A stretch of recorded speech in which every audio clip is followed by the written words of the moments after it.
10 January 2025 muri yeZimbabwe ndadzoka zvekare nema-updates manyama andinogara ndakakubatirai. Kana uchingotondiona you know what to do. Nhasi pane nyaya iripo iri kuitika ye-inauguration ya Donald Trump in America. Trump vari kugadzwa, but pane nyaya iri kushamisa, iri kuvhundutsa vanhu vakawanda zvekuti vazhinji vabva vashamisika vaona zvaitika. Trump haana kuinvite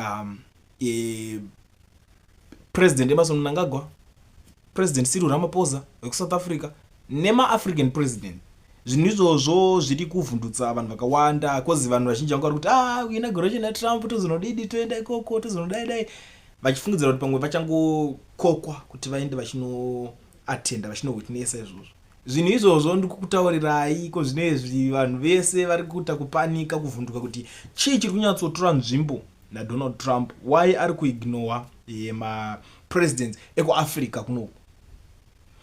Vamwe vari kunyara bosi, kune vamwe vakatanga kufambisa agenda vachiti Trump tichatoenda ikoko tozonodididi, tinenge tichiriko SADC vachinocheya vachinodidi, varakashe zvavari vanongotaura zvinhu zvekungorotomoka.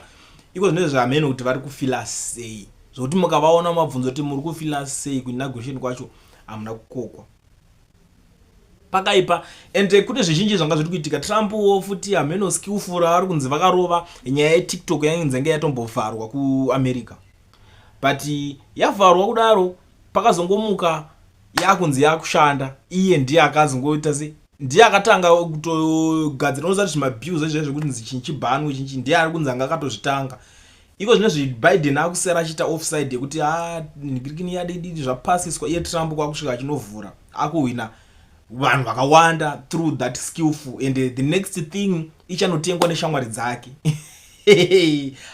zvaTrump zvakaoma. Anyway, ndangoti tingopfura nepo ndichingotaurwawo nenyaya iyoyo. Munongoziva kuti inini ndiri munhu kuti handidi kusarira panotaurwa nyaya idzodzidzi, ende ida kungoti vanhu mungoziva zviri kuitika, but nyaya yahombe ndangouya nayo ndeyekungoti tingozivisana kuti mapresidents enyu havana kuinvitwa kuinauguration yaDonald Trump. Amene kuti munoionawo sei nyaya iyoyi, ngatingoonesana kana muchinge mune something to say pamusoro penyaya iyoyi. But ndisandabuda, munoziziva kuti most of the times ndinogara ndine something chinongosara chichiplaya, saka ndangokusiya audio, kana muchida mosara muchiteerera.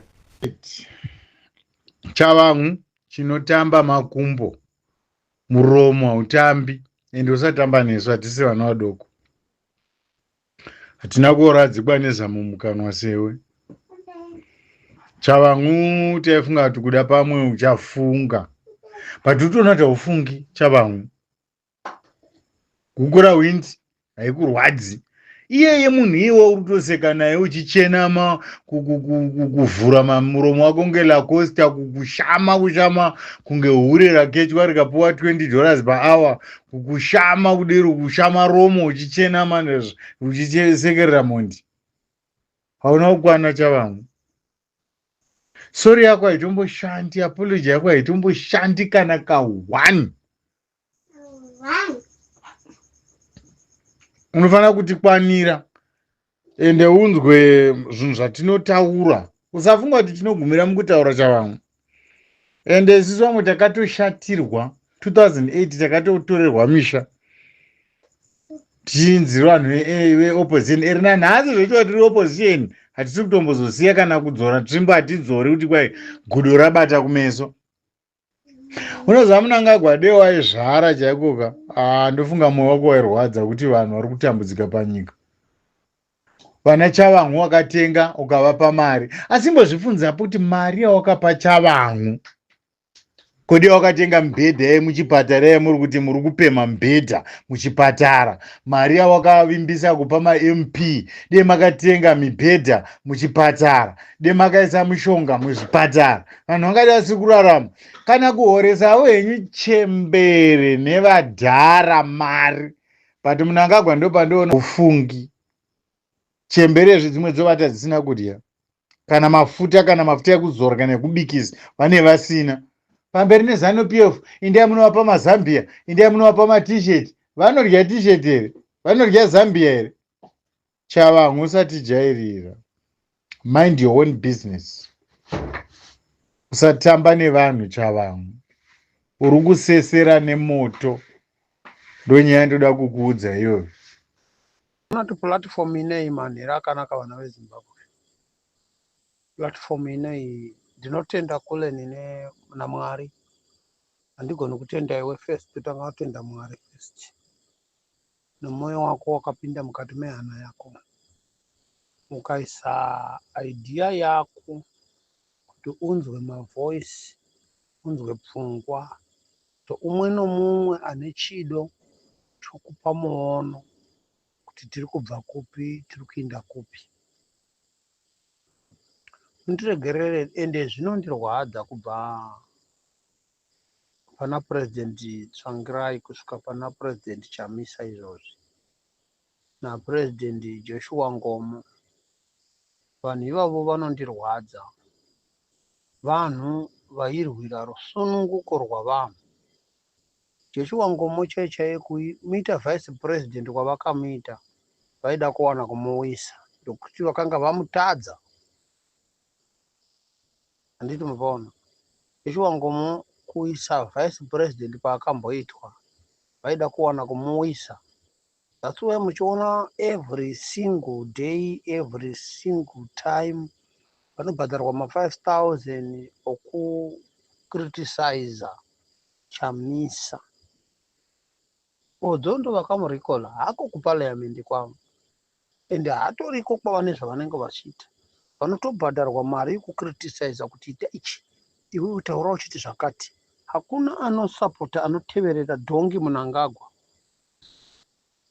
ane mashoko ari mumusoro, ari zvinobva mubrain make sezvatinoita izvi.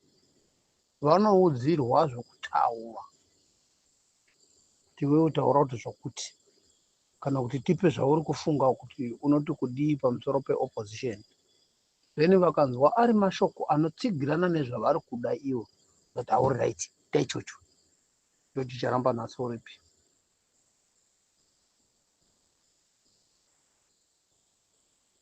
Vakawanda vana Kilazivhu vongoukura vari kwavari kuna Nachiviku. Kilazivhu vongoukura ari kwaari, hatiti unotaura uyoyo, vongoukura ari kwaari. Vana Jonathan Moyo chaivo vainzi neZANU-PF muzvinafundo Jonathan Moyo ikeno muchamuziva kuti kuna Jonathan Moyo, vakamukandira kureko. They forgot. Vanhu vakawanda ndikakudanota kuexplain rai kudai. Vana Joseph Chinotimba ivava vakashandiswa kuti musangano uwane power. Ikeni zvavachatombomuzii. Patrick Chinamasa chaiye wakashandiswa after 2023 election. Ikeni uripi, avatombomuzivi. Kungoteveravo zvavo segwa, makamboona makwai ari mupurazi, ari mupadhoki. Ndo zviri kungoita Patrick Chinamasa uyo. Vateo pache zvavo vakamurasha.